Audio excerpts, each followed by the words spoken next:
Most people will wake up tomorrow, scroll for 20 minutes, and complain about things they cannot change, and wonder why nothing in their life ever shifts. They have been doing this for years. The Stoics had a word for this kind of life. They called it slavery. Welcome. Today we're going back over 2,000 years to the ancient philosophers who built empires, survived slavery, outlasted emperors, and wrote the most powerful rules for human living ever recorded. Marcus Aurelius, Epictetus, Seneca. These were not theorists, they were tested. And the 5 rules they lived by, they are exactly what the modern world is starving for in 2026. Stay until the end, because Rule 5 is the one most people overlook, and it may be the most important one of all. Rule number 1.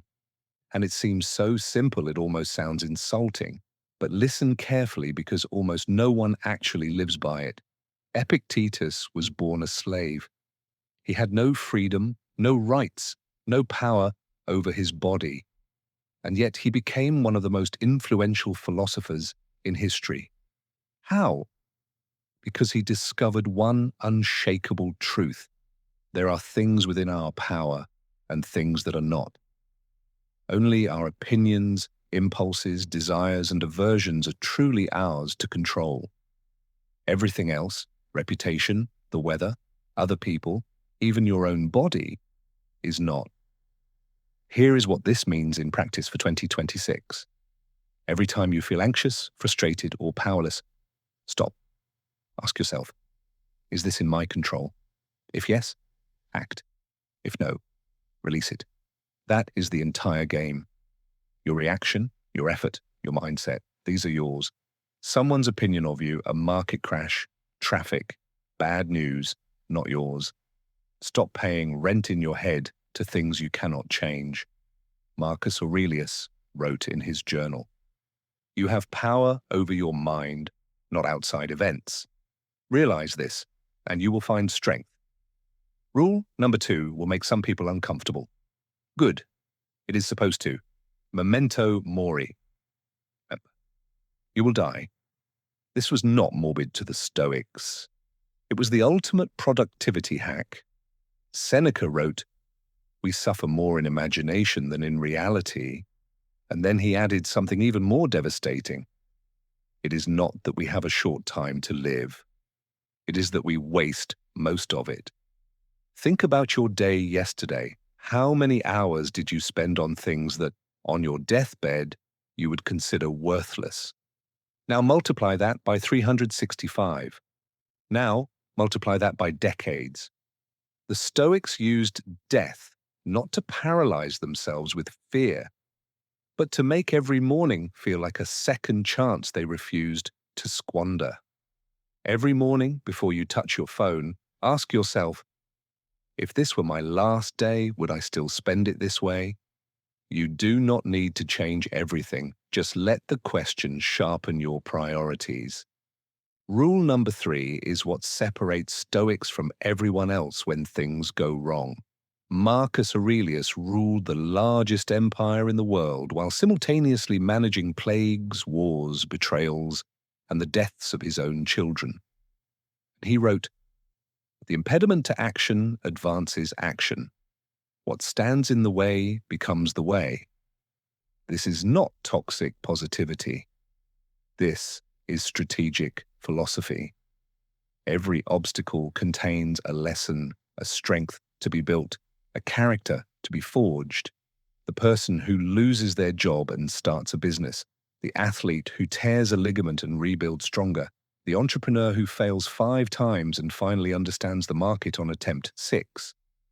In 2026, the world will throw obstacles at you: economic pressure, relationship friction, digital noise, identity crises. The Stoic does not pray for the obstacle to disappear. The Stoic asks, how does this make me better? What does this require of me right now?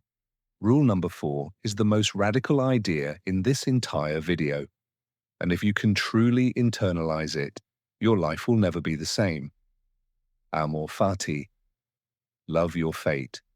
Not merely accept it, not tolerate it. Love it. Every single thing that has happened to you, the loss, the failure, the embarrassment, the heartbreak, the Stoics would say that was necessary. That was your material. This does not mean you become passive.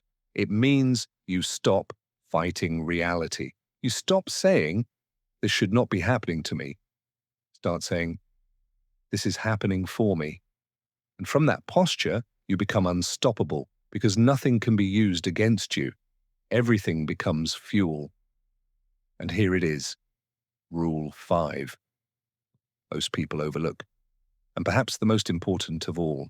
Marcus Aurelius called it the inner citadel. It is your mind, your rational core, the place inside you that no external force can touch unless you let it in. In a world of 2026, algorithmic manipulation, outrage media, social comparison, dopamine loops, the inner citadel is under siege every single day. The Stoic practice is simple. Be a gatekeeper. Not everything deserves your attention. Not every headline deserves your emotion. Not every critic deserves your energy. You have a finite amount of mental and emotional bandwidth every day. Guard it like it is your most valuable asset, because it is. Begin each day in silence. Read or journal before touching any screen. Set deliberate windows for consuming news. End the day with reflection, not scrolling. Your mind is your house. Decide who and what gets to walk through the door. Here is how you bring all 5 rules into a single daily practice. Morning. Ask, what is in my control today? Remind yourself this day is finite. Memento mori. Midday. When an obstacle appears, ask what it requires of you. Do not resist it. Use it. Evening. Review your day through the lens of amor fati. Did everything happen for a reason? What did it reveal? What did it build? And throughout the entire day, guard the citadel. Choose where your attention goes. Choose what you allow inside. 2,000 years ago, a slave became a philosopher. An emperor wrote in his private journal not about power, but about virtue. A dying man wrote letters about the only currency that actually matters: time. They lived in different centuries, different bodies, different circumstances, but they all arrived at the same truth. You cannot control the world. You can only master yourself. And that is everything. If these 5 rules resonated with you, do something for yourself right now. Choose one rule, just one. Write it down and commit to practicing it this week. Not all 5, one. Because Stoicism is not a philosophy you read, it's a philosophy you live. If this video gave you value, hit the like button. It genuinely helps this channel reach people who need it. Subscribe if you want weekly Stoicism, mindset, and philosophy content. And drop a comment below, Tients. Which of the 5 rules hit hardest for you? I read every single one. Until next time, stay strong, stay grounded, and guard the citadel.